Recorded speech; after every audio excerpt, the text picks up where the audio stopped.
Next meeting of the Minnesota Senate Committee on Agriculture, Veterans, Broadband, and Rural Development for Wednesday, March 5th, 2025 is now in session. Folks, here's what we're going to do today. We're going to hear from our friends at MDA with an update on nitrates in southwest Minnesota water. And then we're going to move the schedule around a little bit for our friend Senator Lang, who wants to go a little bit early. So he'll be our second order of business, and we'll hear his bill about Minnesota-made fertilizer. Then we have a bill from Senator Gustafson about soil health, then a bill from Senator Kupec about nutrient management practices, and then another bill from Senator Kupec about biofertilizer water preservation programs. Members, you may be aware that we had another bill that we were intending to address today, one that dealt with veterans issues relative to something called claim sharks. We have decided we have a meeting on Friday to work out some of the details in that bill, and I'm expecting that we'll make some progress at that point, and so we will be hearing that bill again on Monday. Rather than today. And members, I will advise you, actually, this is interesting that we're talking about this issue now, those of us on the Veterans Subcommittee or people who are interested in it. Expect an email from me later today, because this bill is being discussed, and a similar bill is being discussed in the U.S. Congress right now. And I think we would all be very interested to watch the House Republicans in Congress go after claim sharks and recommend accreditation federally for anyone who does this work. So folks in the House are talking about this issue in the big Congress, where the big kids play, and they're actually taking the side of this bill that we're discussing. So I will send you the link to that hearing. It's absolutely fascinating and very edifying. So we can talk some more about that on Monday. And here we go. Let's get started. Minnesota Department of Agriculture, update on nitrates in southeast Minnesota water. Commissioner Peterson, Ms. Wagner, if you could please come up, state your name for the record, and commence your testimony when you're ready. Mr. Chairman, members, Tom Peterson, Commissioner for the Minnesota Department of Agriculture. Appreciate the opportunity today to talk about nitrates in groundwater. It's been a top priority and a concern for the Minnesota Department of Agriculture, predating my time as Commissioner. I've worked personally on this issue for a long time, and I do believe that Minnesota has taken significant actions over these past many years to address this important issue. That's been highlighted in the last year, frankly, by petitions and lawsuits and other pieces. But I would argue that nowhere in the United States is a state tackling nitrate issues like Minnesota. It took decades to create the current nitrate conditions in Minnesota. It will take a concerted effort over many years to significantly improve our water resources. It may take time to see the benefits of farming practices that utilize fertilizer more efficiently, improve soil health, and decrease nitrate losses. It's just not kind of like flicking a light switch where we're going to see those improvements as fast as some people would like to see. We have a strategy designed to expand the adoption of protective practices in high-risk areas, and I believe that we are making progress on that strategy. And with that, I want to turn over to Ms. Wagner, who will walk through our programs and efforts that we are taking place. And again, I would just reiterate, these are just some of the practices that we want to highlight, and then glad to take any questions. Hi, good afternoon. I'm Chair, members of the committee. My name is Margaret Wagner, and I manage the fertilizer non-point section at the Minnesota Department of Agriculture. And I was asked to talk about MDA-supported activities in southeast Minnesota to address nitrate in groundwater. So a message today is that elevated nitrate in groundwater is a concern in certain areas of the state, and that's really driven by our geology and soils, and that creates a vulnerability to loss under agricultural crops. So our programs are focused in these most vulnerable areas, and Minnesota is at the forefront of much of the work related to this complex issue. So I do have slides today. If they could be projected, I'll walk through those. Excellent, thank you. So the Minnesota Department of Agriculture has developed the Nitrogen Fertilizer Management Plan and the Groundwater Protection Rule. Together they provide a voluntary and regulatory framework to address nitrate in groundwater. So as I talk about our activities over the next few slides, it's important to remember that these activities are all related under the Nitrogen Fertilizer Management Plan, and they contribute to our understanding of nitrate movement, and they support our approach of working with the ag community to address this concern. So the Department of Agriculture is a national leader in water quality monitoring. We completed the township testing program in 2019, which characterizes nitrate conditions in private wells in the most vulnerable areas of the state. So on my left is a statewide map that shows those results. And this data is frequently referenced. And the MDA, along with many, many partners, use it to educate private well owners and prioritize implementation of practices. MDA also supports a long-term regional monitoring to understand the trends in private wells. We monitor in streams, springs, and at the edge of agricultural fields. So we often talk about the complex geology in southeast Minnesota, and our water quality monitoring takes this complexity into consideration. It's really designed to evaluate different locations on the landscape, and we look at different depths below the ground surface. So over the past year, the Department of Agriculture has installed new wells in the Prairie du Chien and the Galena aquifers within Southeast, and we've added to our network of monitoring. We have new instrumentation that's capable of taking continuous nitrate readings that we have located throughout that area as well. So really the value of this monitoring is over time as we capture the different weather conditions and seasonal variation and utilize this information within our outreach and education programs. Another update in the past year is a new platform to view this real-time water quality monitoring data. So it's available online and to many of our local SWCD monitoring partners, as well as anyone that's interested in daily and weekly runoff and flow events. So there's telemetry at many of our sites, and this data is automatically updated at 5-minute intervals and added to additional annual summaries and analysis by our staff. So in addition to monitoring, we make tools and information available to partners and the public. MDA owns and loans out over a dozen spectrophotometers for nitrate screening. So as shown in this slide, this is laboratory-grade equipment used by SWCDs, nonprofits, and other partners to host nitrate clinics and water testing free to the public. We've also developed a variety of resources, including animated videos and detailed infographics that explain how water and nitrate move in this landscape. Much of the information was recently pulled together as MDA staff was the lead author on a peer-reviewed journal article that summarized much of this monitoring and understanding and was published in the Hydrogeology Journal just this year. So my message is really that MDA has contributed to the foundational science and understanding of nitrate in groundwater, and we bring this information back to the scientific community, our state and local partners, as well as the public in a lot of different and engaging formats. So MDA works with the University of Minnesota and directly with farmers and crop advisors on research and demonstration sites. This is at the core of the work that we do. And the goal is to evaluate and promote nitrogen fertilizer best management practices and to support farmers to adopt those practices that are protective of groundwater. In Southeast, MDA supports nitrogen rate and timing trials. And this is critical for our farmer audience as local research and demonstrations really build confidence in how this relates to their own farm operation. And then the data and information is shared and utilized with the University of Minnesota, who update their own guidance.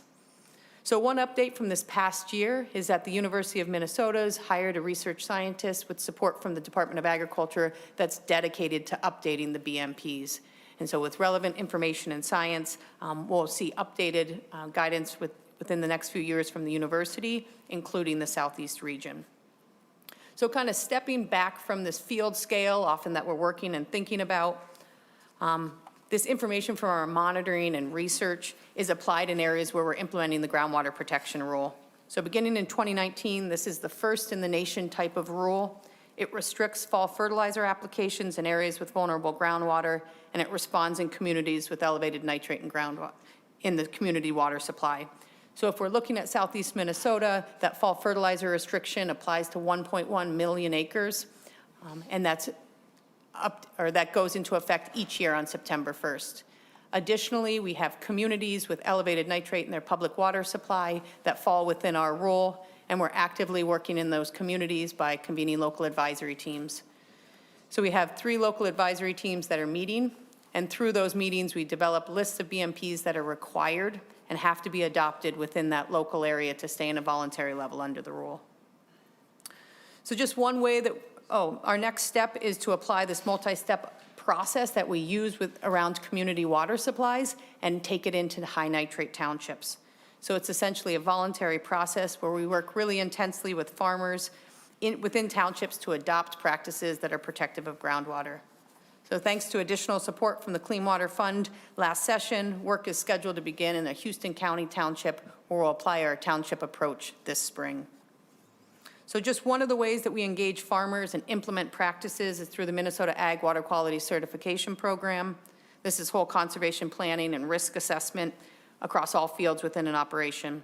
So statewide, we've exceeded our 1 million acre certification. And currently, we have numbers within Southeast Minnesota, 277 MAQUIP certified farms in that 8-county region, covering over 221,000 acres. So currently, there are a backlog of interested producers looking for certification within Southeast. We recently hired a new position to help address that. So as we work with farmers and crop advisors in these most vulnerable areas, we do promote the nitrogen fertilizer BMPs, but there's equal emphasis on additional practices that are protected. So we had the research and demonstration around cover crops, perennials, extended crop rotations, and precision agriculture. And to adopt these practices, farmers often need specialized equipment. And through our soil health financial assistance grants, some of this equipment is made possible. So really to adopt the practices that are protective in these areas and target that, we are cost sharing the equipment with farmers through this program. And a quick update on that. So there was money available during last session. Statewide, we announced 90 grants. Over $2.79 million has gone out through that program. And just in the 7 counties, we have 27 grants or $815,000 invested. And it's really important to note that all of this work is done in partnerships, and those relationships are probably one of our most important assets. Annually, we pass about 50% of our Clean Water Fund appropriations through to local partners like Soil and Water Conservation Districts, cities, counties, the University of Minnesota, and key partners like the Forever Green Initiative. So as I conclude here, here's one example of how we work in partnership. Is our nitrate mitigation work that was supported with initial funding during last session. So I have the appropriation language on the screen. This included $2.8 million for nitrate home water treatments, including reverse osmosis for private drinking water wells in the 8-county region. It provided direction that MDA could pass funding through to the Department of Health, and this effort was to address an immediate public health concern. So here's an update on that work. Over the past 12 months, the Department of Agriculture has executed a joint powers agreement with Olmsted County to administer this program. That JPA is administered by the SWCD, and they subcontract with the 7 other counties in the region through a partnership called the Tap-In Collaborative. Through this collaborative and working with local contractors, the first 135 reverse osmosis systems have been installed, and that number continues to grow. So the initial effort is now in place, and private well users within this 8-county region that have a test over 10 milligrams per liter can be eligible for an RO system. The Department of Agriculture is conducting post-treatment monitoring to ensure that nitrate levels are reduced at the tap, and are monitoring the water that's after the RO system shows that it's 1.7 milligrams per liter, so on average. So that's well below the 10 parts per million standard. So kind of next steps, the department is working with on an interagency agreement with the Department of Health to allow us to pass funding through to them to develop and administer a private well program. So that was a high-level flyby of a lot of work that my staff contribute to daily, and I'm happy to stand for questions and hand it back to the commissioner. Thank you, Ms. Wagner and Commissioner Peterson. Members, do you have some questions or comments? What do you got? Senator Henderson. Thank you, Mr. Chair. You mentioned working with the Soil and Water Conservation Department, and I had them in my office this morning talking about the different projects that they're working on in Wright County. And I'm wondering, you also mentioned the University of Minnesota, but for whatever reason, I'm not hearing much about the University of Minnesota Extension. Is there anything that you're working with the Extension as far as other than the University of Minnesota? I mean, Extension from the University of Minnesota usually is, but I don't hear much in my county Because what they've done is they've taken extension out of Wright County and they put it into St. Cloud or Stearns County. So I'm not hearing much from within. Can you give me some background on that reason? Ms. Wagner? Yeah, thanks for the question. So yes, we work really closely with Extension. So I think you are right that there's been a big change in how they are located and where they're located, but we have strong relationships still with University of Minnesota Extension through their soil fertility team, for example, their work on the nitrogen fertilizer BMPs. We're able to provide, part of our strategy as we work in these areas is we want to really make sure that we're in line with Extension as we do outreach and education. So we do pass funding through. We work on a lot of on-farm trials with them. Additionally, for different areas of the state, we've passed money through and made sure that they had a irrigation specialist at the university and within the extension services. So they've been able to build out that program because we think it's really important to have that science-based research as we talk to producers about different practices. So while the structure has changed quite a bit, and I acknowledge that, we still do continue to work with Extension and the university and at various levels. So, Thanks, Mr. Senator Chair, Anderson. it shows in here that you have a location in Becker.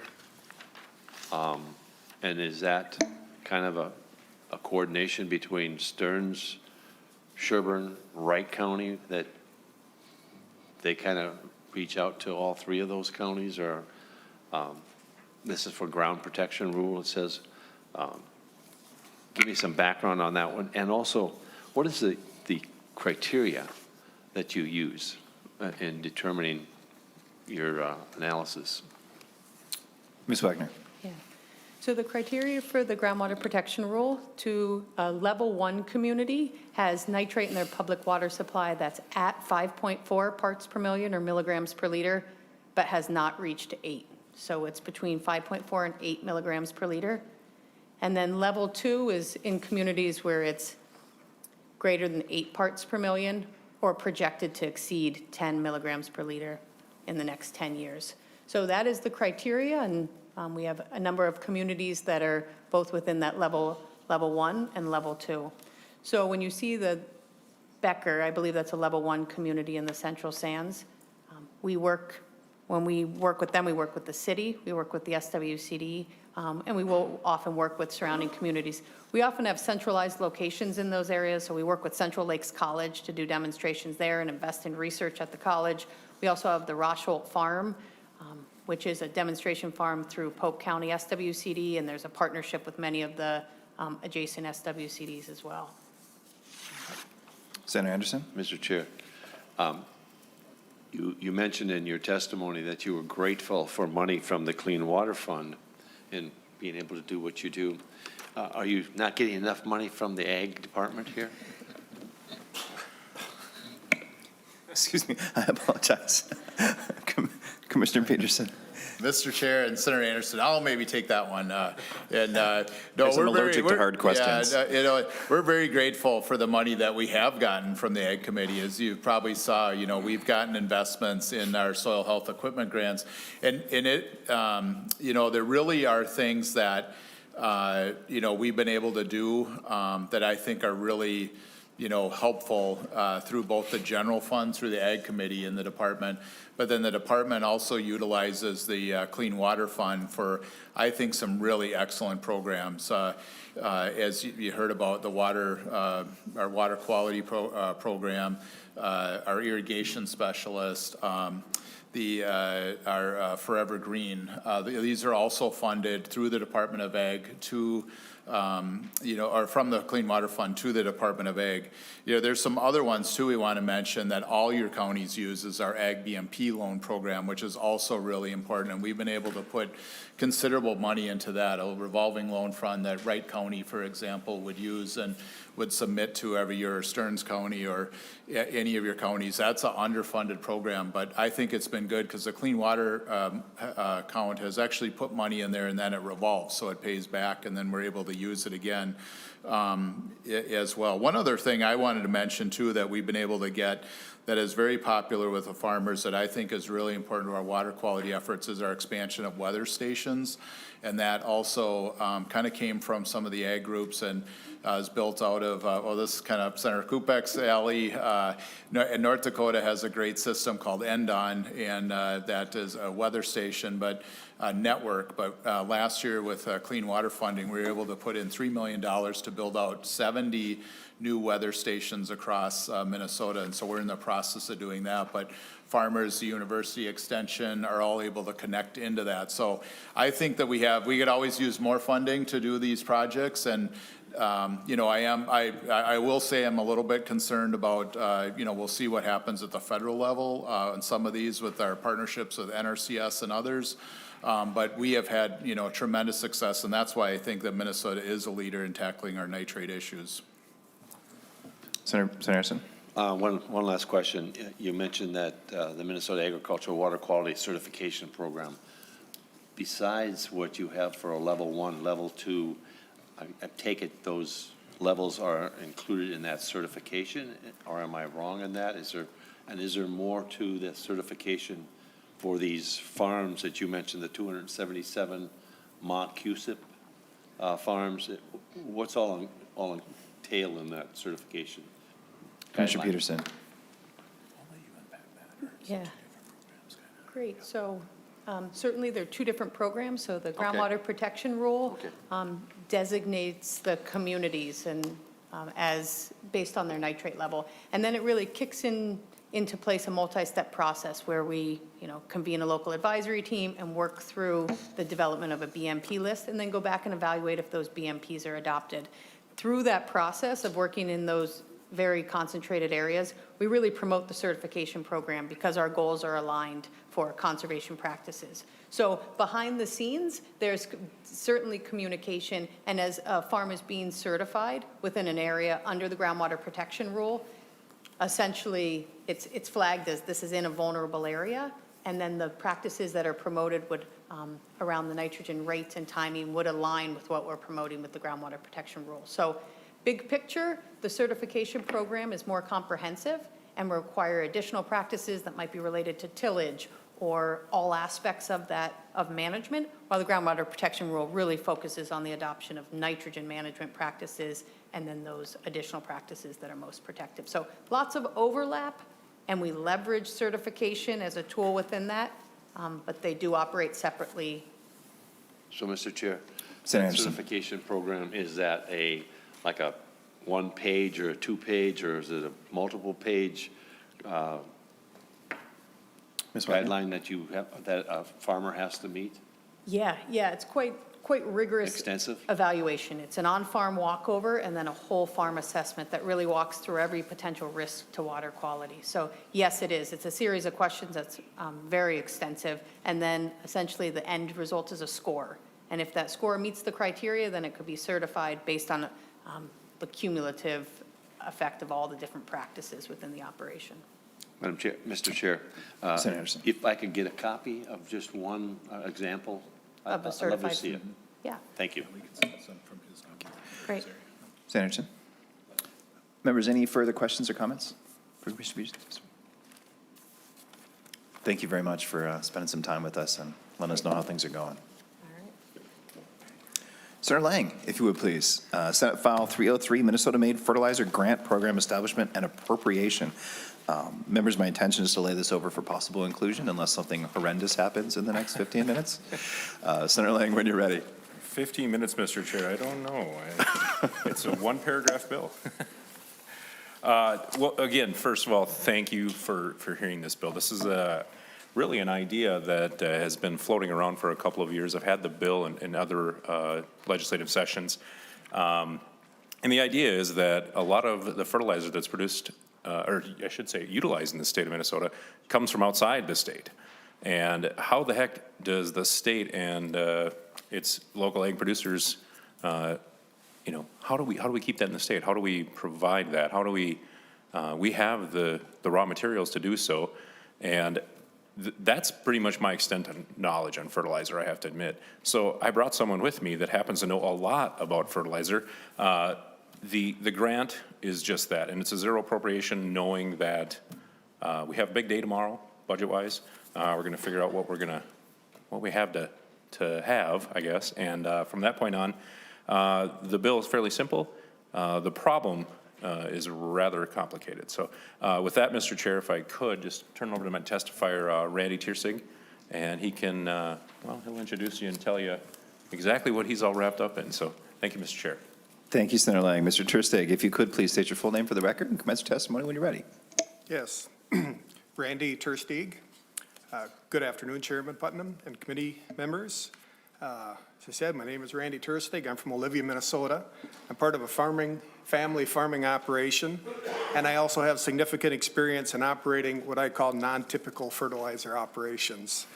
I'm here today to tell you how important it is for Minnesota, as well as the rest of the Midwest, to try to find alternatives to the traditional fertilizers we use. The state of Minnesota has over 20 million acres of farmland. If you take a look at the removal, I handed out some nutrient removal charts.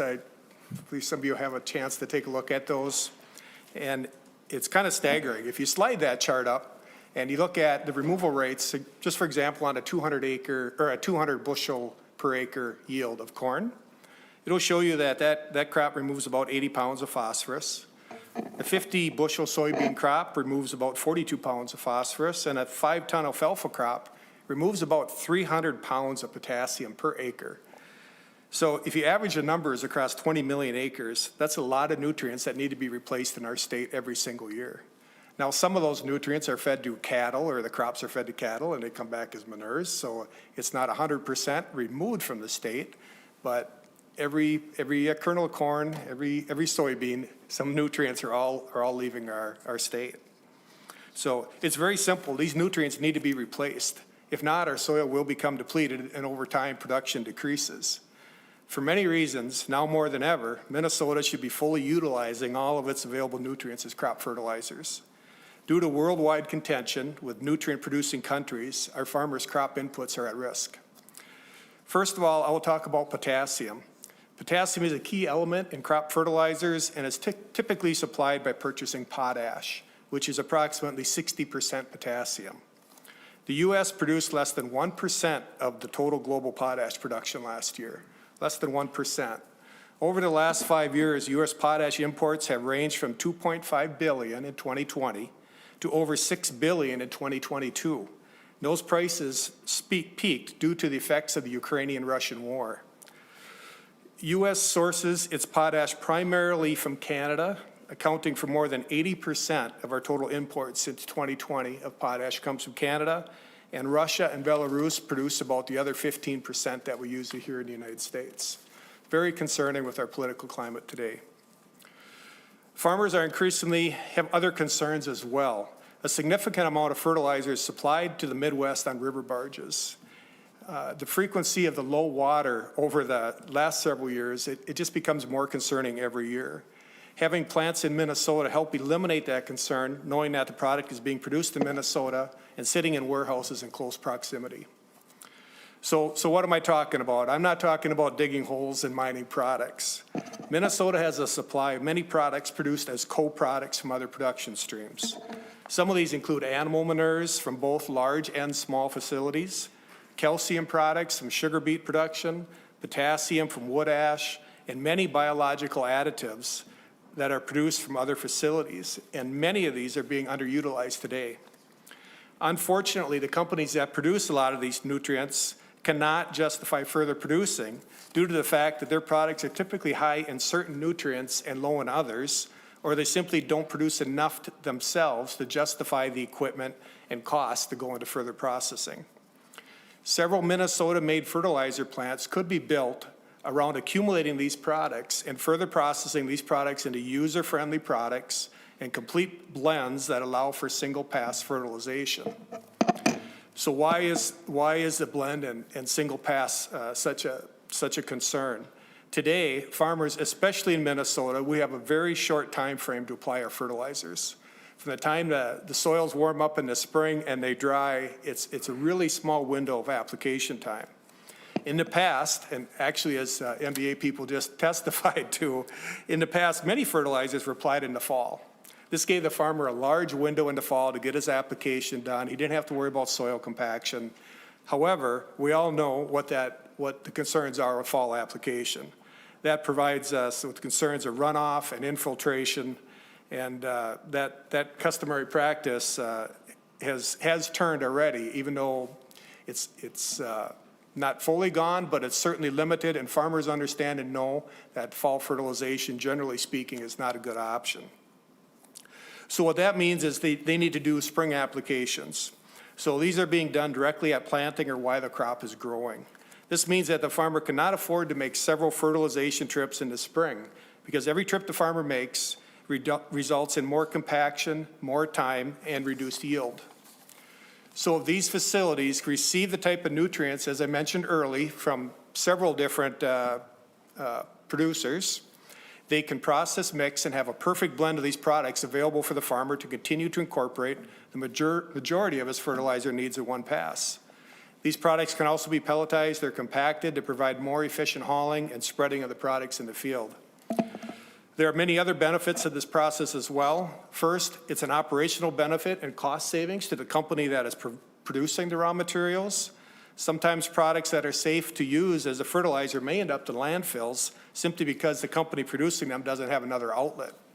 If it's a small company that may only produce, say, a load of product a month, their lowest cost disposal today is to send that to the landfill, unfortunately.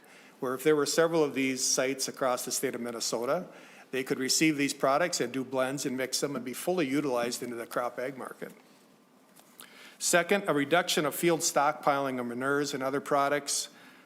This helps reduce neighbors' complaints, potential water or wind runoff, and again, eliminate fall application and time frames that people should not and do not want to be spreading. Third, these types of fertilizers typically have significant nutrient advantages over the typical NP and K fertilizers, specifically because these fertilizers also contain micronutrients. Micronutrients are within the fertilizer particle, so all the particles contain all the nutrients.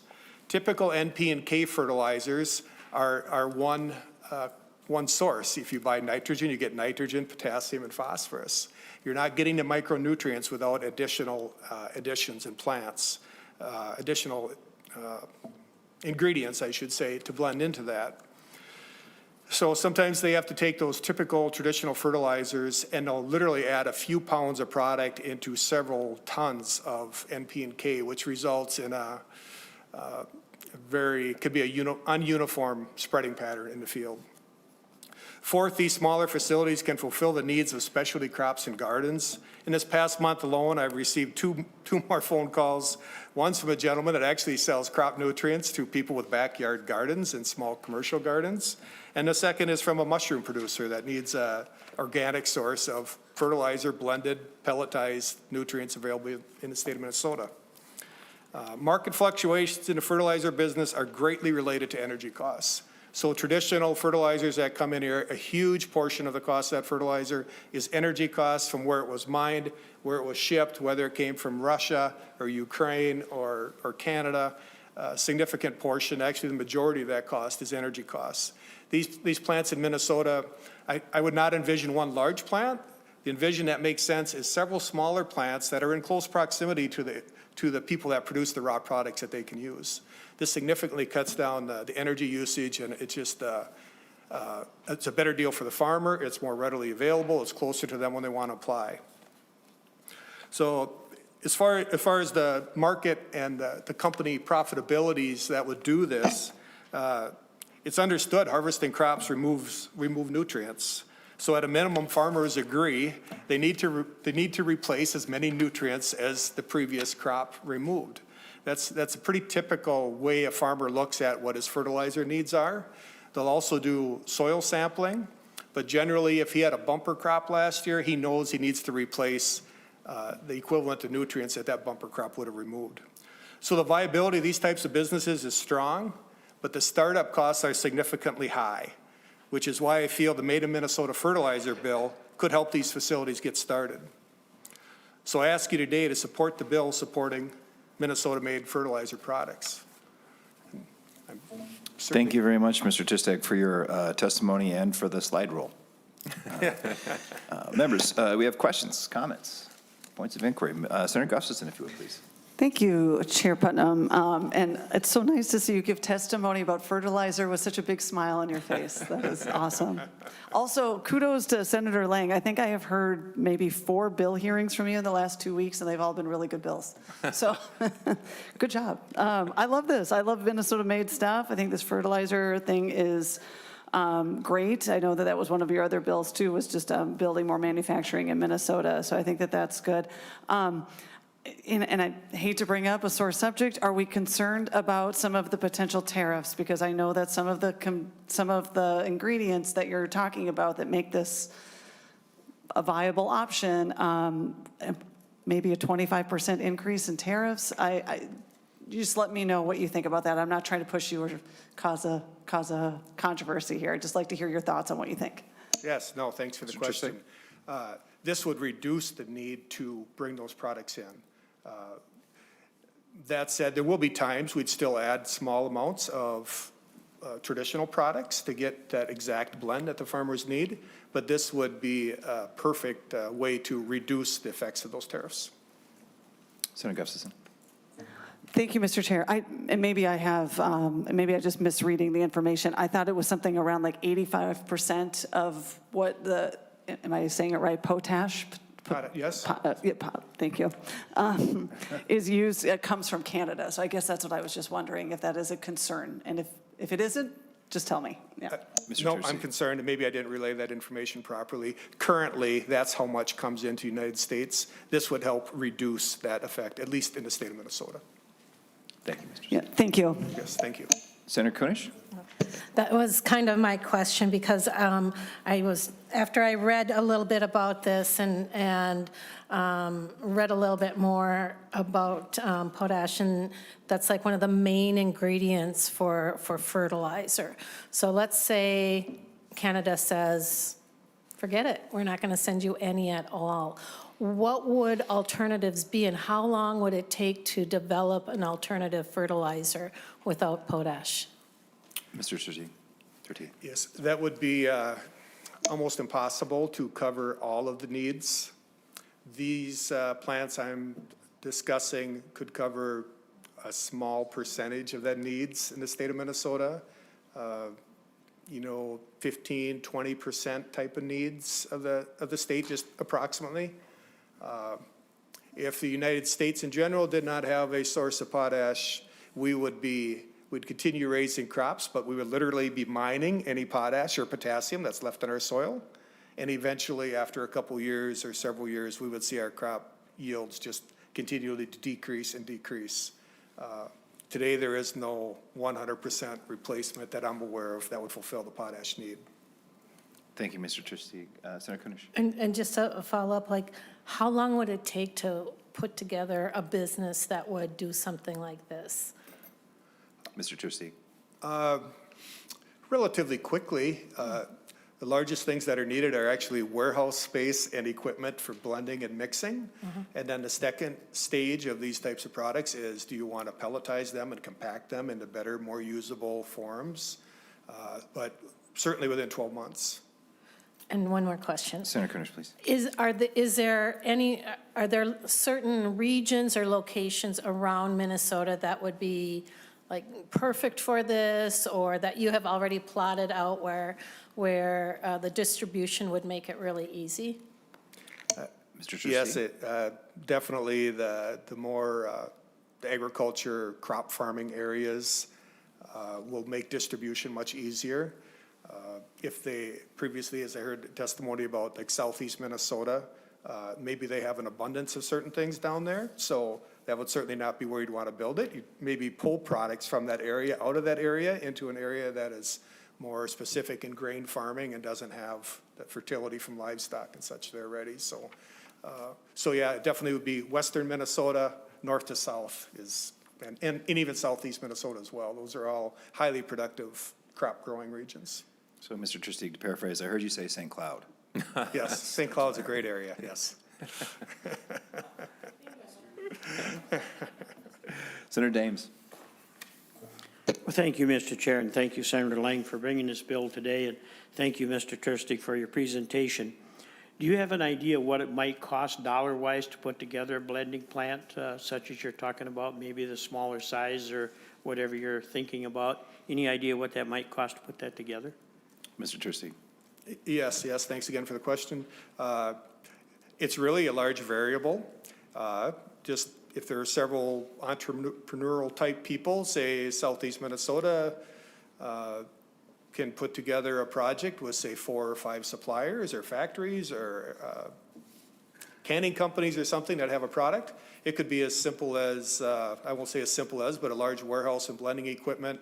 And typically they find used warehousing and such to use. So anywhere from $1 million on up to $5 million, I would say, depending upon the size. And it all comes down to how many tons per day do they want to blend and mix and receive.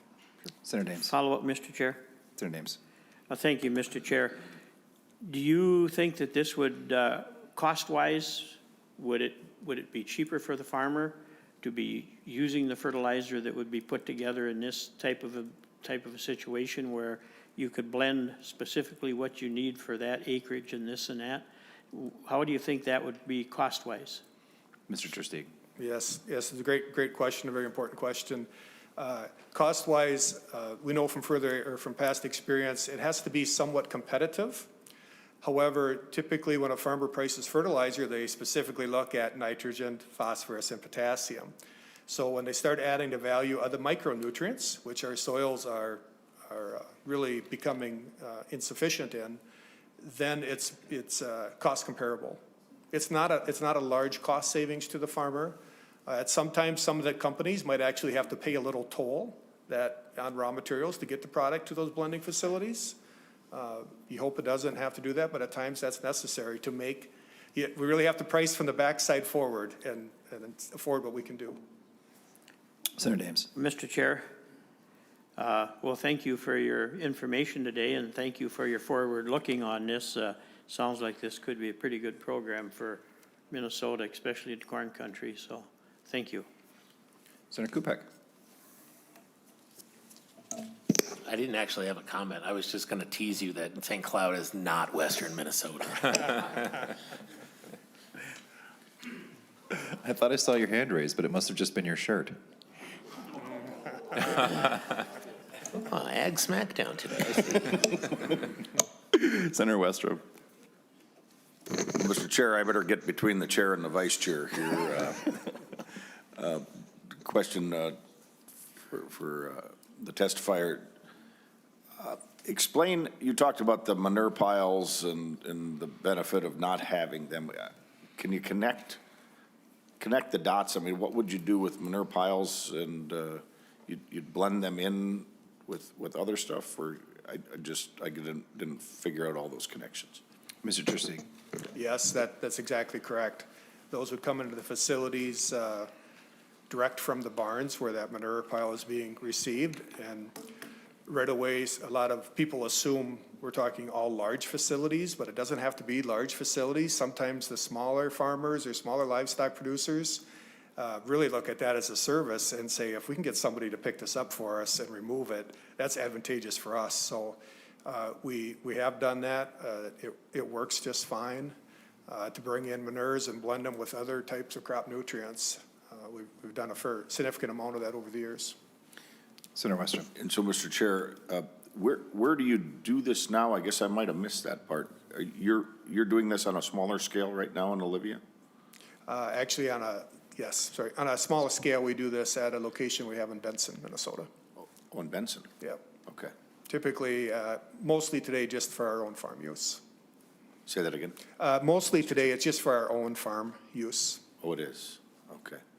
So you have land up in the Benson area as well as where you farm down by Olivia? Mr. Turstig. Yes, that's correct. I actually have a plant facility in Benson as well that we utilize for that. Okay. Underutilized, I should say. But, Sure. Yeah. Senator Westrope. Okay. Well, thank you, Mr. Chair. I just, I know we had Fiberwatt or Fibermen in Benson that went out of business a few years ago. Happens to be part of my Senate district now, formerly Senator Lang, so we kind of overlap that way. does your plant have anything to do with the Fiberman plant anymore, or is that the location? Mr. Trustee? Yeah, that is one location we utilize. Nothing to do with the Fiberman plant, of course, was discontinued several years ago. I had a facility there that we used to produce fertilizer made from the ash from the Fiberman power plant. Okay. And that facility is still sitting there underutilized. So that would be a great resource for one of these plants, but I'm not talking everything there. I would envision that as one, and some other ambitious people could do some across the other parts of the state of Minnesota. Senator Westrom. Mr. Chair, to that, at some point, what becomes, how far can you haul manure before it becomes unfeasible or too expensive? I grew up on a dairy farm, so I know, often you want the fields closest to the barn that you can get out and spread it, but is there kind of a range you estimate? And then I have one more follow-up question. Mr. Trustee. Yes, today we typically say 50 miles. For manures are all different. Poultry manure, of course, is much richer and higher in crop nutrients than, say, dairy manure or other types of manures. So it's kind of a case-by-case situation. And sometimes it may be also, as I talked about, a toll to somebody. It could be providing them a service, maybe if they just don't have a means or place to put it at that time. So sometimes it may get hauled further than it otherwise would. Senator Westrom. So Mr. Chair, so part of your process is pelletizing it, and therefore you only have to drop a pass one time on the field because it's delayed release? Is that part of the significance here? And I know some farmers tell me that, and one of them's former Commissioner Jim Nichols, that he always promoted fertilizing in June or July when the corn was knee-high because he raised much better crops fertilizing later. But talk to us a little bit about that. I just want to kind of make sure I'm getting the whole concept here. Mr. Trustee. Sure, yes. So it could be pelletizing or compaction after the fact, but the first stage is really just blending the nutrients together. It's not uncommon, so I'll say we receive a little bit of product from one company that's extremely high in phosphorus and calcium, but no potassium at all. So if we can find another product that's high in potassium, we then blend that together. So now that's the perfect blend. You do the math and you figure out, it's like, all right, now if you spread 1,000 pounds of that per acre, we can match the exact crop nutrients on that little removal chart I gave you. That's always the goal. If the farmer says, I realistically can grow 200 bushel corn, we blend up a variety of nutrients to hit that crop removal rate. So we're not over applying and we don't want to under apply. So if we can't do that with exact co-products, that's where you could at times use some potash or some other traditional fertilizers to bring that up to that exact level that you need. However, our product would have significant biological activity. The biological activity in the soil, the knowledge that has been gained in the last 20 years on the biological activity of soil is phenomenal.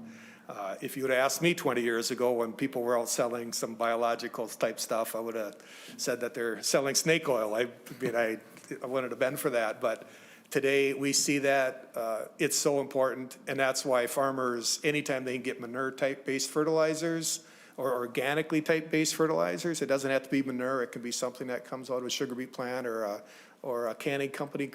We know that biological activity in the soil just explodes. And that's where farmers are willing to pay a premium if they have to get those types of products. And what that is really doing, it really makes a nice picture for the MDA and nitrogen that's leaching. Because if your soil is healthy, just like a person's stomach is healthy, it doesn't need the nutrients and it utilizes the nutrients that are there. If your soil is not healthy, you could have a lot of nitrogen, you can have a lot of nutrients in the soil, but it's not available to the plant. And then it's going to infiltrate into the water systems and deeper in the soil, and the plant will never get to utilize it. So a big push on these products is the biological activity that they have on the soils. Yep, thank you. Members, any other questions or comments? Senator Anderson. Thank you, Mr. Chair.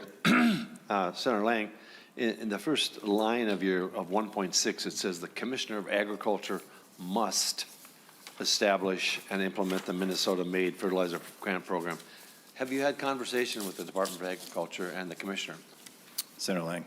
Well, thank you, Mr. Chair and Senator Anderson, for the question, and the answer is yes, many times over, for many years, and He was smiling. all he needs to do is nod his head and confirm confirmation, but no, it is.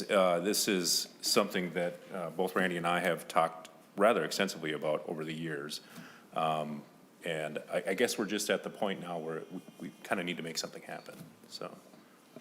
So, Mr. Chair, Senator Anderson. Senator Lang, so you would say, from your experience in talking with the Commissioner, that they're okay with going forward with making this happen? Senator Lang. Without putting words in his mouth, Mr. Chair.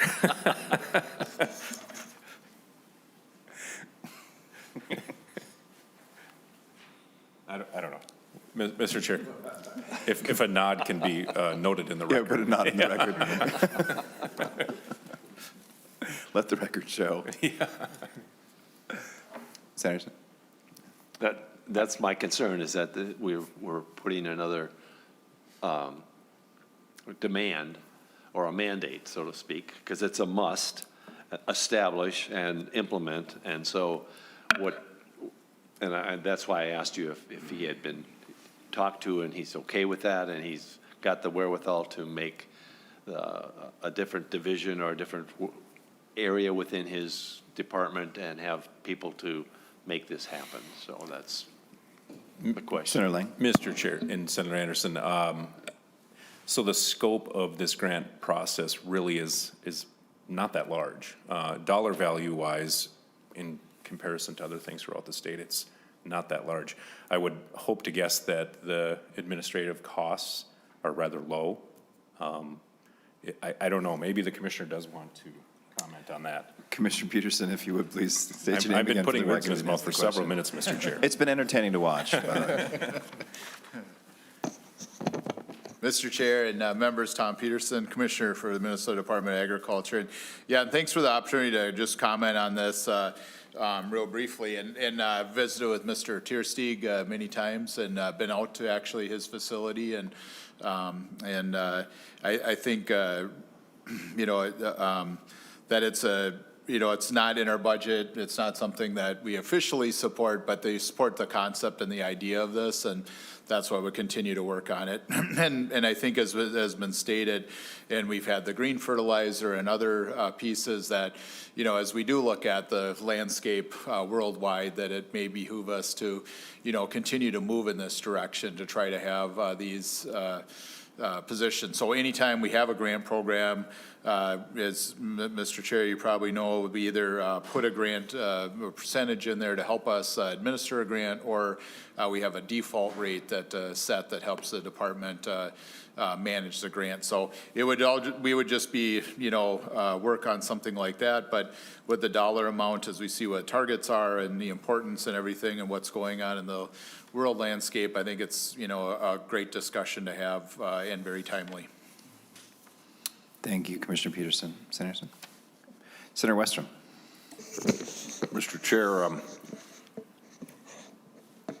how does this work with green ammonia or green fertilizer, if at all, and price-wise, is it comparable, probably cheaper, or any interplay between these ideas? So, Westrom, are you asking to me? the or would you testifier like first. The testifier, sure.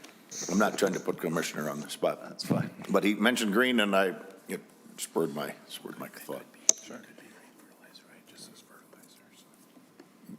Mr. Chair, Senator Lang. the conversation we were just having here is that the grant, the process, or it doesn't exclude green fertilizers at any point. So I would assume that the grant process would be competitive, and the Commissioner can make that decision. So again, putting words in his mouth.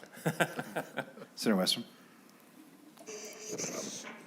Thanks, Mr. Chair. Just something we can probably follow up further on, but it's kind of agnostic on the type of fertilizer either way. And I guess, is it Chuck? Do you have any experience with the green fertilizer so far? Mr. Trustee? No, I have. With green ammonia specifically? I have not had experience with that. I will say typically our products would be, or these types of products we get are typically lower in nitrogen. So I can't say no, I do not have experience with the green nitrogen projects. Thank you. Members, any other questions or comments? Sir Lang? Thank you, Mr. Chair. Again, thanks for the time. I told you he knew about fertilizer. That was a substantial download. I appreciate that, both from both my testifiers and for the commissioner for coming up. Again, I think we're at the time where this is going to be needed in the future. It keeps production in the state of Minnesota, and I think we have the people that can really pull it off. So with that, Mr. Chair, thanks for the time. Thank you very much, Senator Lang, and thank you, Mr. Trustee, for your testimony. I think we all learned a lot today, which is a wonderful thing. Senate File 303 will be laid over for possible inclusion. Thank you. Members, up next, Senator Gustafson, if you would please. Senate File 882, Soil Health and Financial Assistance Program Appropriation. Members, we are a little bit behind time now. We still have 3 bills left in about 55 minutes. So I'm going to ask us all to be as efficient as we possibly can in our testimony and our presentation. Senator Gustafson, to your bill, please. Thank you, Mr. Chair. This should go fast. Senator Dornick is kind enough to be a co-author and was actually going to present today, but then schedule's freed up. So I think this one should be pretty good because it is about soil health. So proud to introduce SF 882, a continuation of legislation from 2023 to appropriate funds for the Soil Health Financial Assistance Program. In just a few years, the program has already made a significant impact by helping farmers improve their soil health, protect our water, and adopt more sustainable practices. What makes the Soil Health Financial Assistance Program especially remarkable is the broad bipartisan support it has received. Groups that don't always see eye to eye on everything always come back to this effort. It's because they recognize that investing in soil health benefits not only our environment, but also farmers' long-term success. The program has received an overwhelming amount of interest from farmers, with over $24 million in applications compared to the $5.25 million that has been made available so far. One thing is clear, the program is working. Farmers are using these grants to invest in equipment and practices that boost both sustainability and profitability. So extending this program is a smart bipartisan investment of the future of Minnesota's agriculture. And with that, Mr. Chair, I do have I do have an amendment I should handle first. Thank you, Senator Gustafson. Would you like to just move the amendment and then describe it? Yes, Mr. Chair, I can move it, right? Yeah. Because I'm on the committee? Excellent. Okay. That's how it works. I'd like to move that. All right. Senator Gustafson moves the A1 amendment. And do you have anything you want to say about it? Yeah, so I'm going to add some of the appropriations that were not in the original bill. So you'll see that there in the amendment. Okay. Thank you very much, Senator Gustafson. Senator Gustafson moves the A1 amendment. All in favor, say aye. Aye. Opposed? Your amendment is adopted. Now, Senator Gustafson, I'm assuming we should turn to your testifiers. Yes, thank you, Mr. Chair. We're all on Zoom, it looks like. Ms. Allen Tully?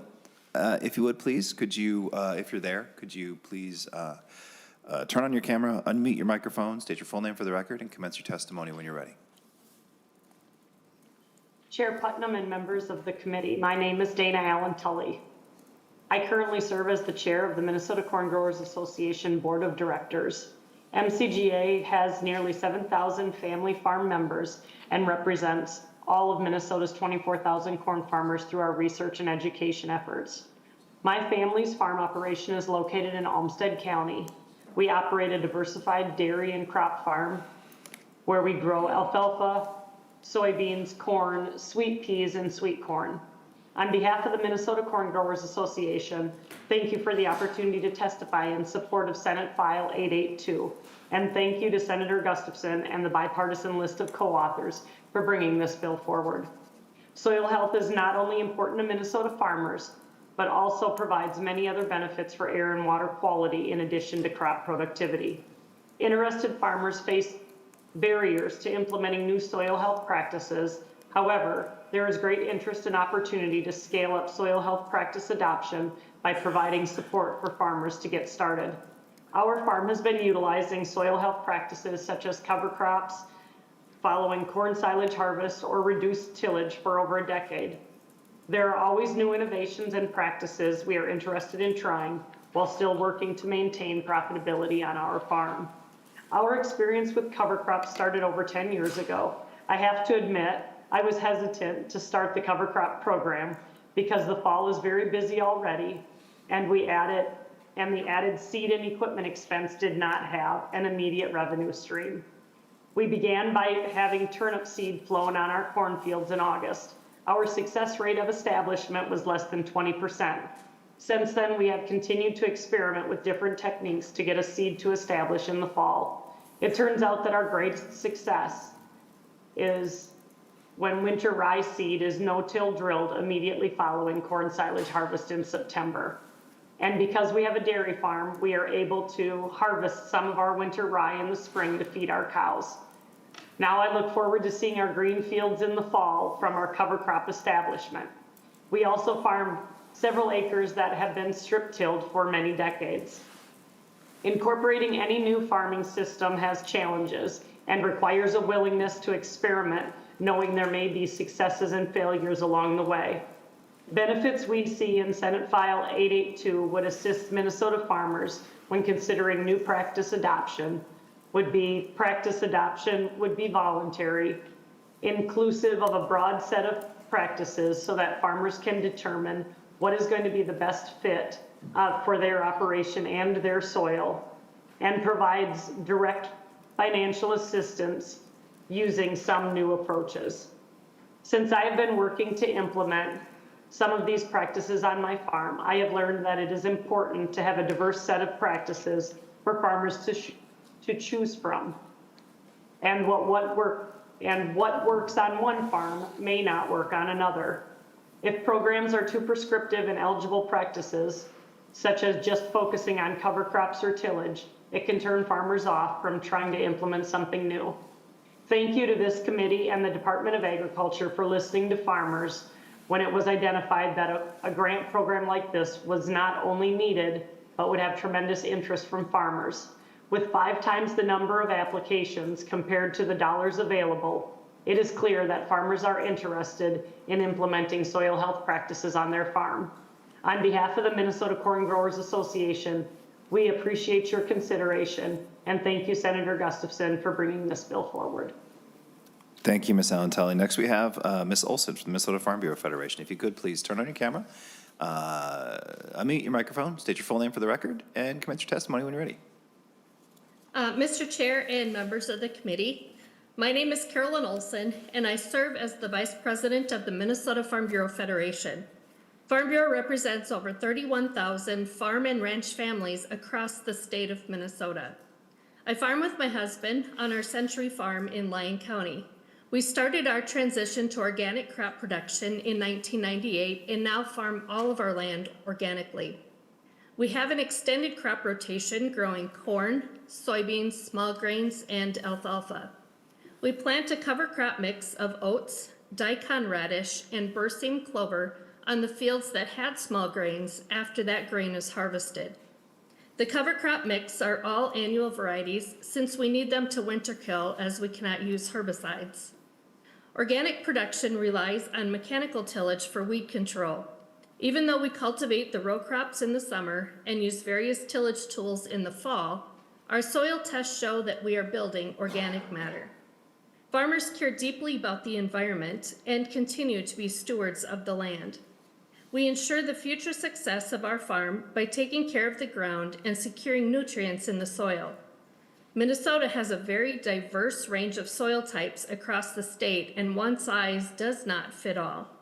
Senator Gustafson's bill allows for a wide variety of practices that provide farmers the possibility to make active decisions about what will work best on their farm depending on where they live.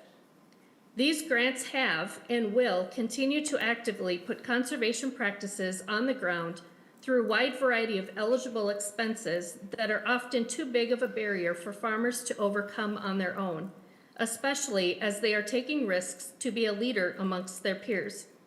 There is a liability you take as a farmer when first implementing soil health practices, and if you don't implement the practices just right, you risk a major financial hit. This bill helps to mitigate some of those risks. Minnesota Farm Bureau supports voluntary, market-based approaches to soil health and to environmental practices. By providing a grant program with broad reach, we can continue to help farmers do what is best on their land and remove some of the prohibitive financial barriers that they face as they look for innovations to improve soil health. We care deeply about the environment, and we ask for your support on this program. Thank you, Senator Gustafson, for bringing this bill forward, and I stand for any questions. Thank you, Ms. Olson. Mr. Schwagel, you're up next. If you would, please turn on your camera, unmute your microphone, and commence your testimony when you're ready. State your full name for the record and commence your testimony when you're ready. Sure. Chair Putnam, members of the committee, thank you for the opportunity to testify. For the record, my name is Peter Schwagel. I'm a farmer from Browns Valley, Minnesota, where I co-own and operate a diversified grain farm. On behalf of Minnesota Farmers Union and from my own experience, I'd like to testify in strong support of Senator Gustafson's bill to fund MDA's Soil Health Financial Assistance Program. My wife Ann and I began our grain operation in 2013, and ever since then have been focused on exploring and utilizing practices that both make our farm more efficient and are beneficial to our surrounding environment. However, having a positive vision for the future of our farm and a viable, realistic, and expedient method of executing that vision are two separate things. All of these new practices require changes to our existing equipment and infrastructure, and the reality of the agricultural sector right now is that the cost of inputs, machinery, and lending are high, and the value of the crops we produce are low. Bottom line is that while we hope these new practices are profitable over the long term, there's no way we could have invested in this equipment this early without assistance from the state. In late 2023, we applied for and received a soil health equipment grant that allowed us to take our first step towards realizing our future vision and goals. With that award, we were able to purchase a no-till drill and immediately began experimenting with and implementing no-till techniques on our farm, eliminating tillage passes, and opening up additional cover cropping opportunities to keep our topsoil covered and protected for more months out of the year. To give you just one specific example of these changes, the specialized small seed box on the drill allowed us to efficiently and effectively plant winter camelina this last fall. Having the equipment to plant this new winter annual cash cover crop not only allows us to participate in the emerging sustainable aviation fuel market, but it also is protecting our soil and nutrients from leaving our farm due to wind and water erosion. It is hopefully just the sort of win-win story for both farmers and the state's natural resources that this program was designed to produce. However, this is not the end of our journey, and there are many more practices and techniques that we would like to adopt. And I know that we are not alone in this pursuit of improvement. Farmers all around the state are looking at a whole host of opportunities that will make their farms more efficient and environmentally friendly. This desire is demonstrated by the extremely strong demand for the program and the fact that this program is already improving practices on thousands of acres. And the great thing about the equipment this program supports is that it will continue to be put to use year after year for a long time to come. I'd like to thank Senator Gustafson for her leadership on this bill and hope that this bill earns your support. Happy to stand for any questions. Thank you, Mr. Schwagel. Next up is Mr. Schicker. Schicker, if you would please turn on your camera, unmute your microphone, state your full name for the record, and commence your testimony, if you would please. Yes, thank you, Mr. Chair Putnam and committee members. My name is Ryan Schicker. I'm the district manager for Lacaparle Soil and Water Conservation District in Southwest Minnesota, where I operate a small-scale hobby farm. I'm speaking to you today as a member of the Land Stewardships Project Soil Health and Climate Steering Committee. I'm here to testify in support of Senate File 882 for the Soil Health Financial Assistance Grant Program, and I want to say thank you to Senator Gustafson for authoring this bill and for the senators who co-authored the bill as well. Thank you. As an individual that works with farmers to encourage adoption of soil health practices, equipment is one of the biggest barriers to long-lasting implementation. Over the past few years, myself and our staff have written at least a dozen recommendation letters for producers in our area applying to this program who are seeking to either retrofit equipment or bring new pieces into their operation so that they can effectively implement the soil health practices we advise them on. Thanks to this program, our producers have been able to purchase no-till drills, no-till planters, air seeders, and even seed cleaners to make utilizing cover crops even more beneficial. The ability to grow cover crops for soil health benefits like cycling nutrients and building soil structure, paired with the ability to grow and source seed locally, is a win-win for land managers and the landscape, as farmers remain profitable while incorporating these practices. Once producers purchase equipment to implement these practices, it signals to the rest of the farming community that these practices are worth investing in, which can further the adoption of soil healthy practices. With barriers to investment in soil health lessened, new adopters in the region can become familiar with the workings of their peers' equipment and then can hire custom work through them before investing in their own equipment, which has led to an increased confidence with practices like strip till, planting cover crops, and drilling seed into no-till systems. I like to think of this soil health financial assistance grant as a missing piece of the puzzle, bringing together equipment funding opportunities with the technical assistance that's offered throughout the state, which reinforces adoption and can lead to lasting change. As soil health practices like planting cover crops, reducing soil disturbance with strip till and no-till systems are gaining popularity in our region, I want to thank you for offering a program to decrease the bottleneck of practice implementation. There is really no other equipment program like this for our farmers, and as they tweak their operations to be more ecologically sound through these conservation practices, benefiting the water, air, and soil we all share, they should be supported to the fullest. We are already seeing in our region how bringing this soil health equipment leads to not only an increase in custom work and sharing of equipment, but also sharing of ideas and knowledge between peers, as equipment can come with a learning curve. Even with local producers being approved for funding, the request for equipment assistance far exceeds availability. I was happy to see that this funding increased this year, and I hope to see this program continue at increased rates in the future, as it directly leads to a decrease in compaction and erosion, keeping excess nutrients and sediment from entering our waterways, and giving Minnesota's world-class soils enhanced resiliency for the next generation. On behalf of the farmers I serve and the Land Stewardship Project, thank you for the opportunity to testify today. Thank you very much. We have a special guest star testifier who would like to step up and say a few things. Assistant Commissioner Cheseth. Just state your full name for the record and commence your testimony when you're ready. Sorry, I'm taking up the whole table here. Good afternoon, Mr. Chair and committee, and thank you for that very surprising introduction, Mr. Chair. But for the record, my name is Peter Chesed. I serve as one of the assistant commissioners at the Minnesota Department of Agriculture. I'd just like to thank Senator Gustafson for bringing this bill forward. It's something that the department fully supports. It is in the governor's budget.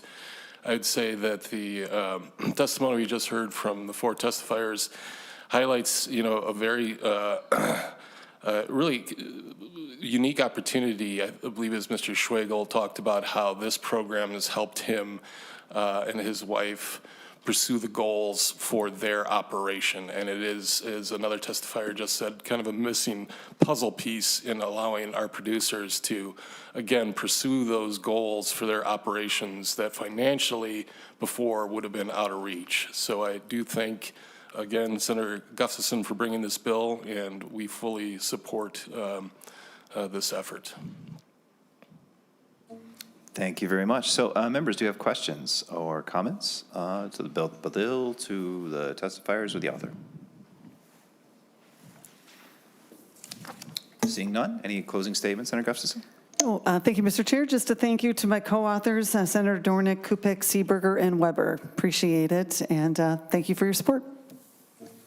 Thanks, everybody. Senate File 882 will be laid over for possible inclusion. Up next is Senate File 1840. Senator Kupec, grant program appropriation to promote certain nutrient management. Members, so you're aware, as we begin this presentation, this bill will need to be passed out of the committee and sent to the Judiciary Committee.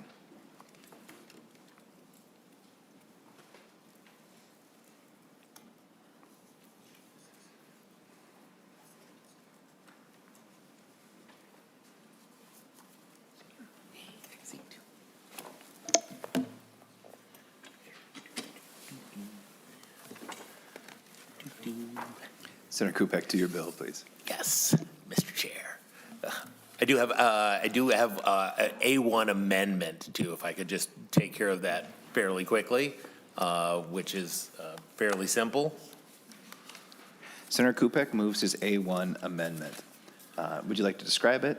Sure. After some discussion with council, we decided that instead of the must, we would put may, because we thought maybe there'd be a situation where either that we didn't have enough funds or whatever was in there, and if we're demanding that the commissioner disperse funds that we don't have, then may is probably a better word to go. Excellent. Members, any discussion of the A1 amendment? Seeing none, all in favor say aye. Aye opposed? The A1 amendment is adopted. Now, Senator Kupec, to Senate File 1840 as amended. Sure.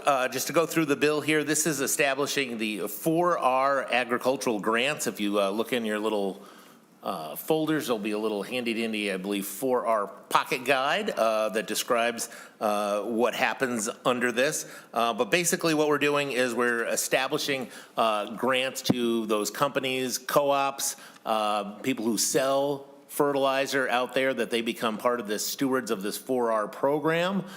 They encourage farmers to use less nutrients on there, but obviously they are people selling that. So that is somewhat in contradiction maybe to what they want to do. So these are grants to kind of move them, to help them along in providing, making people, having them the resources to do the right thing, while and at the same time sort of making them whole. So that would be it. But Mr. Hagan here will be happy to describe the program in much more detail.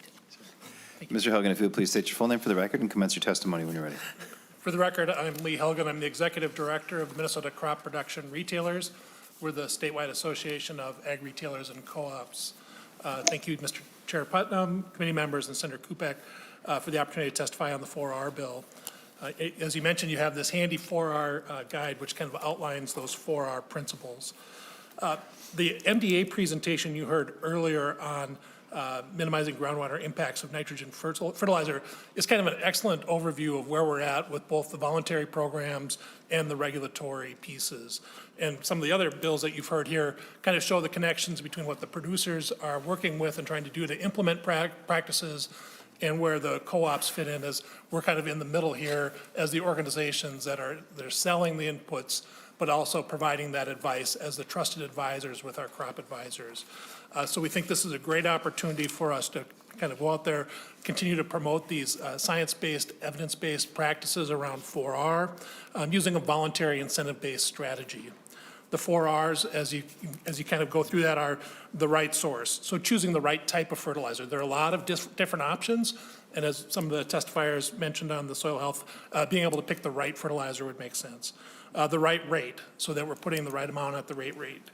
The right time. Timing really does matter when you're putting on fertilizer, and you want to make sure that the plants get it at a time when they can use it to grow.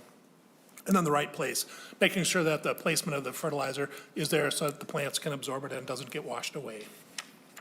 So those 4R principles are kind of a standard in the agronomy and in the industry that we are working with. What the bill will do is create a process for us to get grant funding for our ag retail and co-op facilities to become 4R certified.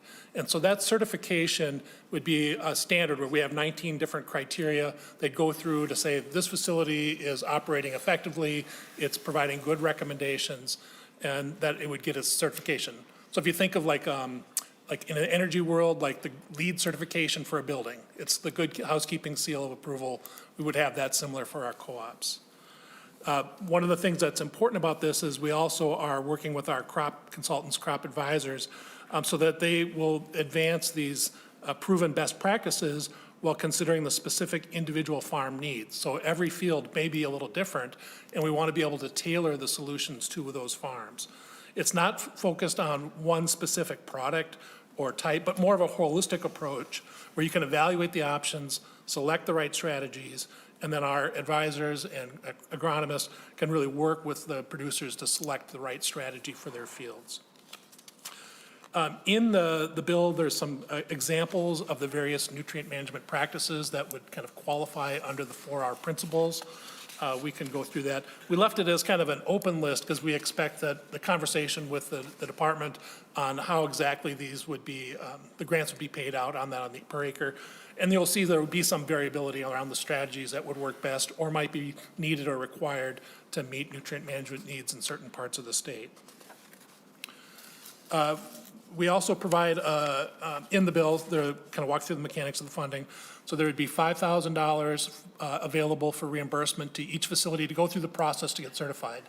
And so that would pay for application fee, an auditor to go out there and review that, and then the staff time it takes to collect the documentation, review the records, verify their application strategies and their recommendation strategies. Once we have a facility certified or on the path to certification, they would be eligible to receive up to 50 cents per acre for helping producers implement those various nutrient management practices. So again, there's a little bit of an incentive where we can then cover a lot of acres because the co-ops operate at scale. So if you think of a typical co-op location maybe serves 300,000 acres. If you had half of those acres adopting 4R principles, you begin to add up very quickly. And so our thought is, maybe we could hit another couple million acres that be 4R certified that would complement what the department is doing with its ag water quality certification, where you have 1 million acres of the actual farm fields certified through that process. We had an additional bonus if they're using a certified crop advisor. And again, those are our certified professionals who have earned an extra credential that say they're a certified crop advisor, and it's kind of our industry standard. And so one of the things that we want to do is encourage and increase the number of those professionals who are available to work with producers across the state. And then the final piece that we had in there was that there would be some money to do the training and outreach and education.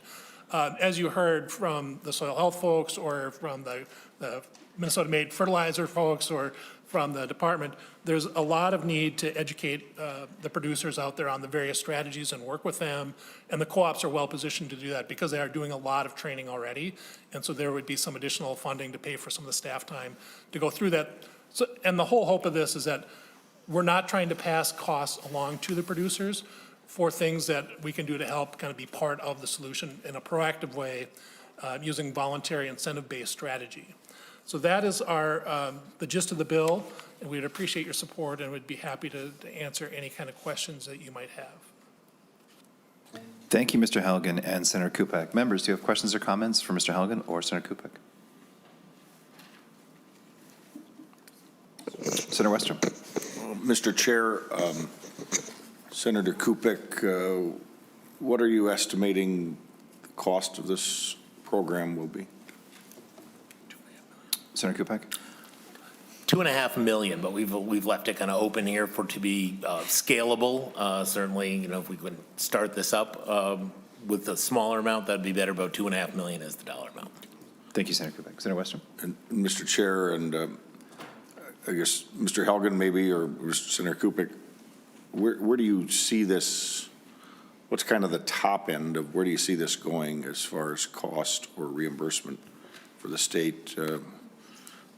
If we start up with $2.5 million, how much does that cover right now?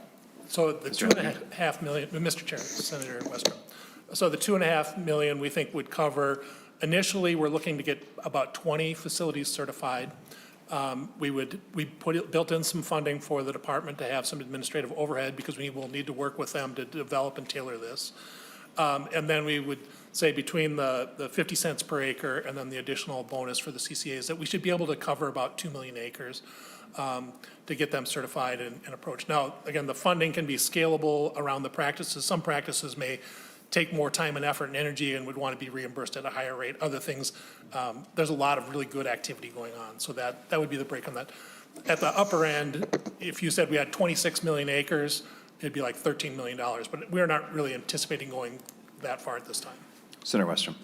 And Mr. Chair, Mr. Elgin, would we pay for those acres year after year, or would it be just a one-time payment, farmer X and company co-op or company Y? So how would that work? Or would it be pretty much year after year you'd get similar reimbursement for working with the same land and looking at evaluation of what needs to be done that year? Mr. Elgin.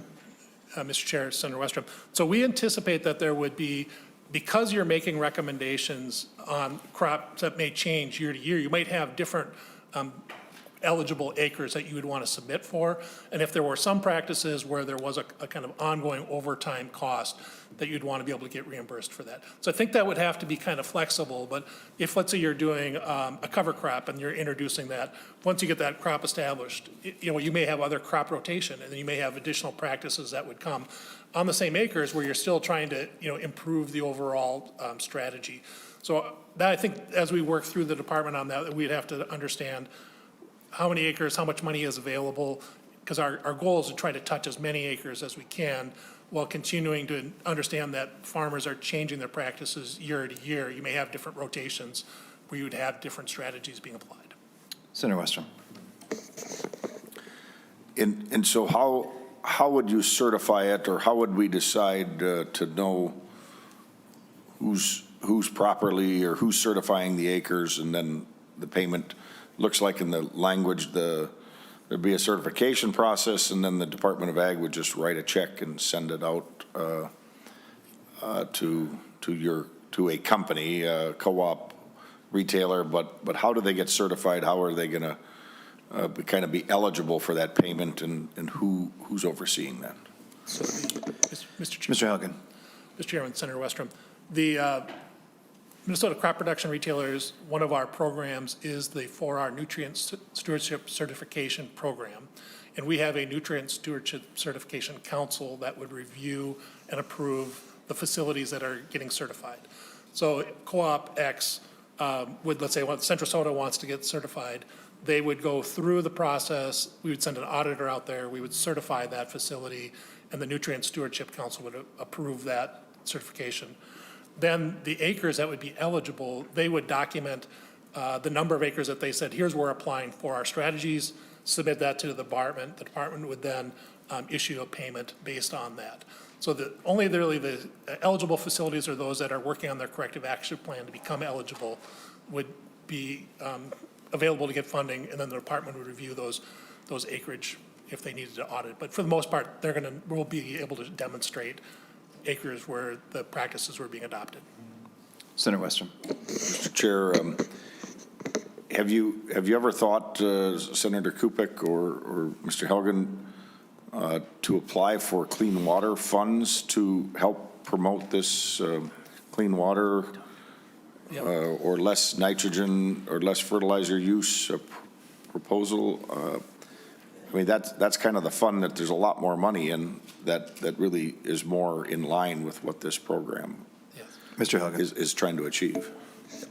Senator Westrom, that's a great thought, and we have kind of thought about that process, which is why we started out with the bill here, because we'd like to have the Agriculture Committee look at it, talk it through, help us get it started and established, because we only have the 2 pilot facilities that are 4R certified now.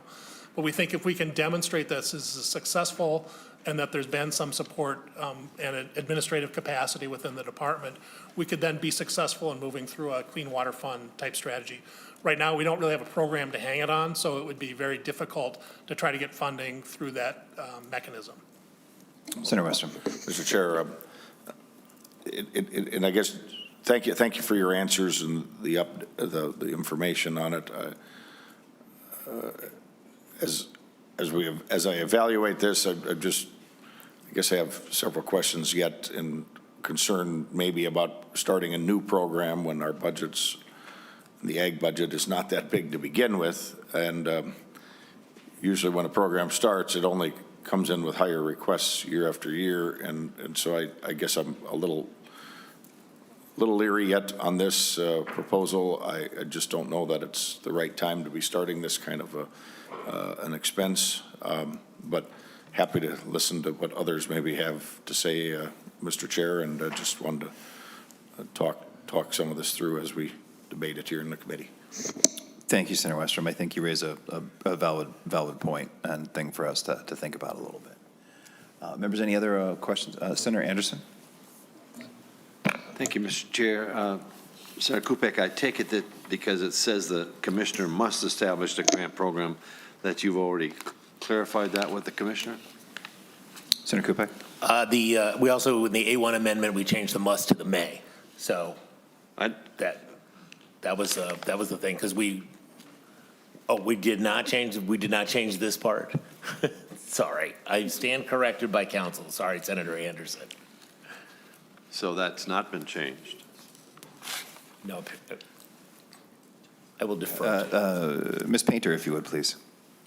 Mr. Chair and Senator Kupec, just to clarify, the language changed, the first line in the bill under, line 1.7, the program, the commissioner must establish a grant program to promote the use of nutrient management practices. So, there you go. Thank you, Ms. Painter. Senator Kupec? Senator Anderson?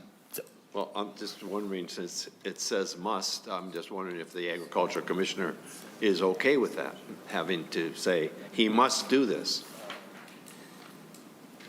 I think my thought is if we appropriate the money for it, we're appropriating the money for that, and this is what you got to use it for. So if we're not, otherwise we just give him a blank check and he could do whatever he wanted with it. So I think that's where the must comes. If he's only got a must to do it if we give him the money to do it. That sounds reasonable. Okay. Senator Kupec. Does anyone from MDA want to offer an opinion on this one?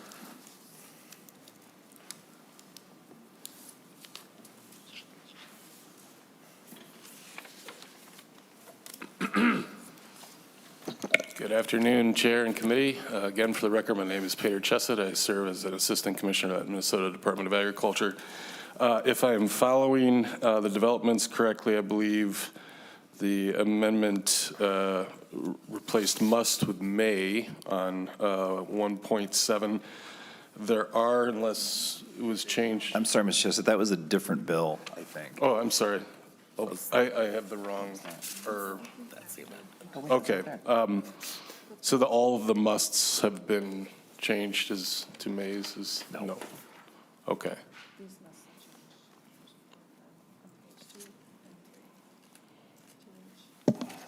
So some musts have changed and some mays have not, or mays have changed to mustuses. No? Okay. Ms. Painter, if you wouldn't mind. Mr. Chair and members, I'll just go through the amendment so we're all on the same page, literally. So the amendment reads, page 1, line 7, delete everything after must and insert establish a grant program. So the commissioner must establish a grant program to promote the use of nutrient management practices, is how that sentence would read. And then if you go to page 2 on lines 26 and 28, it says that the commissioner must award grants, must award an agricultural retailer. Those two musts are changing to may. And then on page 3, lines 1 and 3, we've got must award grants and must award grants. Those two musts are changing to may. Are there any more questions about this? Thank you, Ms. Painter.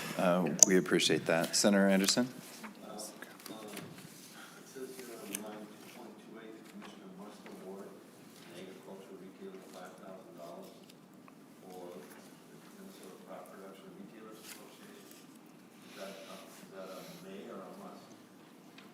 Ms. Painter?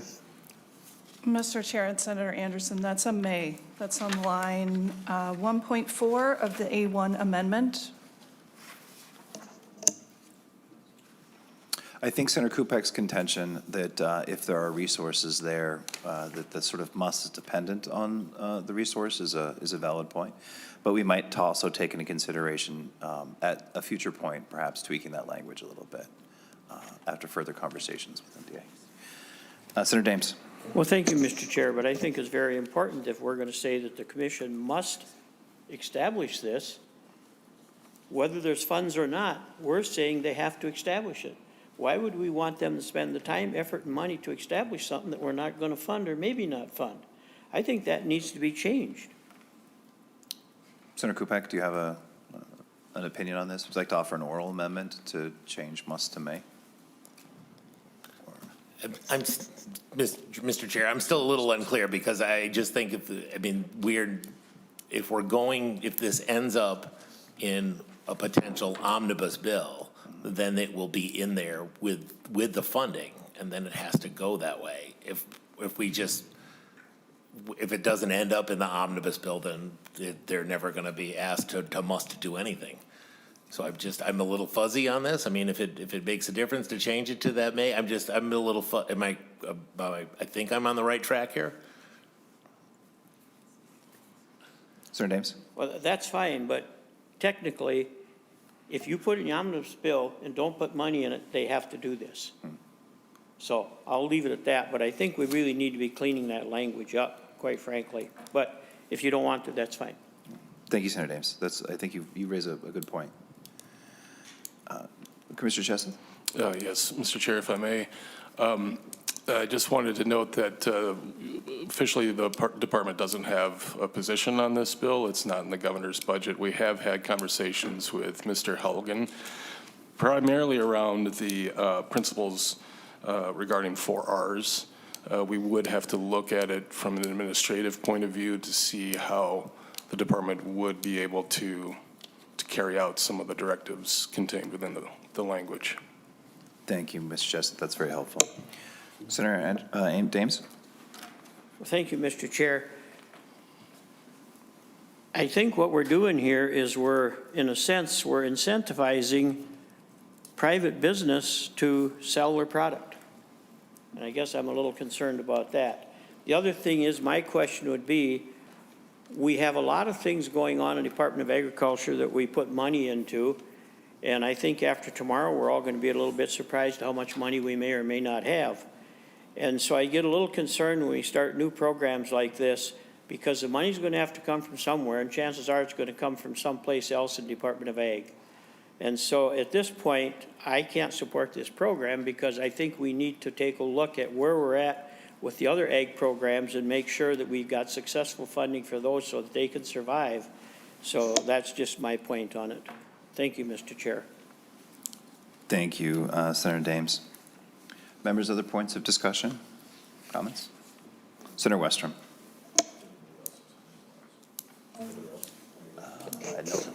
Mr. Chair, just one other area. There's the language about how they're going to treat the data. And Senator Kupec or Mr. Helgen, can you review that? That's language that the Judiciary Committee is going to look at, and how are we protecting data of either the farmers or the businesses? If you can explain that a little more to us. Senator Kupec or Mr. Helgen.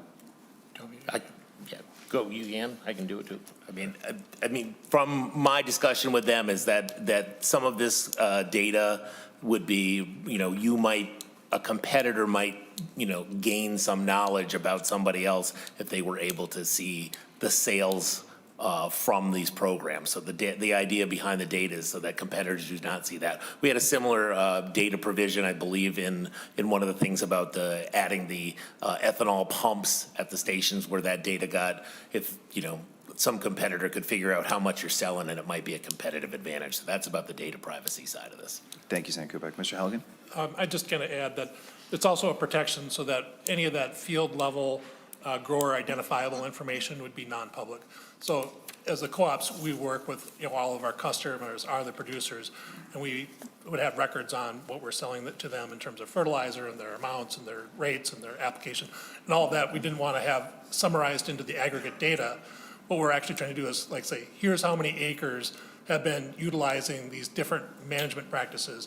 And so we would want to protect that individual grower information and field level information so that it's not shared publicly. All right, thank you. Thank you, and that's it, Mr. Chair, for my questions. Thank you, Senator Westrom. Members, we are to send this bill on to Judiciary, where I think it will get another opportunity to be interrogated and perhaps altered in some ways. Seeing no further discussion, Senator Westrom. So just a process question, Mr. Chair. Do you anticipate this coming back from Judiciary as a possible consideration in an omnibus bill, or do you see it going to the floor from judiciary? What's your path or plan on the path, or Senator Kupec's? Thank you, Senator Westrom. My intention is it would come back to us and not go to the floor. Okay, thank you. Members, not seeing any other questions. Senator Kunish moves that the Senate File 1840 as amended be recommended to pass and referred to the Committee on Judiciary. Comments or questions on that motion? Seeing none, all in favor say aye. Aye. Opposed? No. The bill, Senate File 1840 as amended, has passed and been moved to Judiciary. Thank you, Senator Kupec. Now, our last order of business, Senate File 1575, Biofertilizer Water Preservation Program Establishment and Appropriation. Mr. Henning, are you here? If you would please come on down to the table. Senator Kupec, if you could tell us what we're talking about. Sure, and I believe we also have an amendment on this bill to start with, the A2 amendment, Mr. Chair. Senator Kupec moves the A2 amendment to your amendment. Senator Kupec? Sure, and if I am correct on the A2 amendment, the big part is about the subdivision 4, even though it says it's a delete all, it really, I think it's just working on subdivision 4, and council can correct me if I am wrong on that, but instead of doing a review required and rulemaking required, it is just going to require a report instead of that. Thank you, Senator Kupec. Members to the amendment, all in favor say aye. Opposed? The amendment passes. So now, Senator Kupec, to Senate File 1575 as amended, please. Thank you. Thank you, Mr. Chair. Minnesota farmers have long been leaders in both agriculture productivity and environmental stewardship. We've heard a lot of that today. For years, they've worked on better managed synthetic nutrients use while ensuring strong yields. This builds on that commitment by creating an incentive program to help farmers improve nitrogen efficiency and reduce the risks of nitrate contamination in our water supply. This approach is already proving successful elsewhere. Last year, Nebraska introduced a similar program aimed at reducing nitrogen runoff. Interest was so high that more farmers applied than the legislature had anticipated, demonstrating the strong demand for solutions to protect water quality and maintaining productivity. This bill will ensure Minnesotans remain at the forefront of both water quality and agriculture innovation by offering incentives to farmers who choose to incorporate emerging biological nitrogen sources and other new technologies. This program promotes solutions that do not leach into groundwater or volatilize into the air, helping safeguard water quality while maintaining yields. Thank you, Senator Kupec. Mr. Henning, if you would please state your full name for the record and commence your testimony when you're ready. Good afternoon. Chair Putnam and members of the committee, my name is Cameron Henning. I am a commercial agronomist for Pivot Bio, located and covering southwest Minnesota. I'm here today to provide a brief overview of one type of product a farmer might use to qualify for this incentive program. Ours is not the only company nor the only product that can help farmers reduce their commercial synthetic nitrogen use and replace it with a more environmentally friendly source of nitrogen. Biological products seem to be one of the most rapidly growing areas of agriculture, with dozens of companies offering new products and solutions. Example of biological source of nitrogen would be naturally occurring microbes that take nitrogen from the air and deliver it to the plants, i.e. nitrogen-fixing bacteria. For example, the products and microbes I work with go onto the seed at planting and are gene-edited to fix nitrogen on the root system of the plant around the clock, providing a stable and consistent source of nitrogen. Other examples of biological sources of nitrogen can be applied in season to the plant leaves, or biological compounds and biostimulants that can be applied to the soil, and they ramp up the natural productivity of native soil microbes. By taking even a small portion of synthetic nitrogen out of the growing cycle means that the potential source of nitrate contamination was never in the system. Just like farmers apply nitrogen annually, they can use biological sources of nitrogen, such as nitrogen-fixing microbes, annually to meet part of their nitrogen needs. Thank you for your time and the ability to provide some technical content to the proposed incentive program. I'm available to answer any questions you might have. Thank you. Thank you, Mr. Henning. Members, comments, questions? amendments? Senator Anderson. Mr. Chair, this is a new amendment coming up. Is that going to be introduced now, or are we going to be? It's the first I've seen it, so I'm waiting for someone to talk about it. Mr. Chair. Senator Westrom. Mr. Chair, I'd offer the A4 amendment, similar language to what was on the last bill, just making sure we protect the data of farmers that would be getting paid. But I can talk about it first or talk about the bill, whichever you'd rather, Mr. Chair. We might as well just deal with the amendment initially. Sure. So Senator Westrom, if you would please just describe the A4 amendment. So, Mr. Chair, the A4 would categorize the farmer's information as private also, just to make sure that we're protecting farmers, and but it would also ask for reports back to us in aggregate, at least so we know where the counties are, or where the dollars are going, and which counties, how many people are enrolling, and what amount of nitrogen or fertilizers have been reduced because of the program or the investment. So we would like that information as well. I think it would be helpful if we're going to move forward with something like this program. Thank you, Senator Westrom. Senator Kupec, do you have a response or a take on this amendment? I love reports and I love data, so that's great. And you know how much I love taking things to judiciary if there's data privacy, but I agree, probably, I think data privacy should be addressed in this. So I'm okay with that, even though it means I will take yet another bill to judiciary, but I will see this as a friendly amendment. Well, Senator Kupec, as you know, Senator Westrom serves on judiciary, so I think this is just another opportunity for quality time. It is, and I appreciate that. Thank you, Senator Kupec. So we will then, any further discussion, it's a friendly amendment, so I'm assuming there will be none. So all in favor say aye. Aye. Opposed? The A4 amendment is adopted as well. Now to the underlying bill. If we could a little bit. Discussion. Mr. Chair. Senator Westrom. Is the plan to vote this out today possibly too? Is that, or? I think that would be a good idea. What was your? Well, I didn't know this was coming, so yeah, that would be my intention at this point, yeah. Okay. Mr. Chair, I would share maybe similar concerns as I expressed in the last bill as well. Just can we afford this kind of a program, $5 an acre to farmers for implementing this product or a similar product? I just think we're getting a little expensive and going down a trail of can we afford to pay farmers to farm.